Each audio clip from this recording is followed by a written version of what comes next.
Welcome. This is a class that I'm going to offer that has a lot of different movements that I've gathered from working with physical therapists over the years or working with injuries. So it's a simple practice that's trying to build more stability and strength in the core and not so much emphasize flexibility. So we'll do a portion on the back, we'll do a little bit on our belly, and then we'll end up standing at the end of the practice. So when you're ready, we're going to start on our back with both of the feet on the floor. And as you come to the ground, I'd like you just to bring your hands to the front of your hip points. And we're going to try to do a little bit of movement with the pelvis.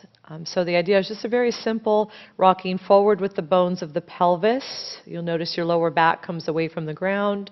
And then if we roll the pelvis the opposite way, like the tailbone is pointing more up between your knees, we press the lower back to the floor. So see if you can orient that movement more from the actual bones of the pelvis, just to go back and forth a couple of times so you're aware that there's a difference. And sometimes it's not as easy as we think to just simply actually orient from the pelvis. We'll try to push with the back or the ribs rather than the actual pelvis.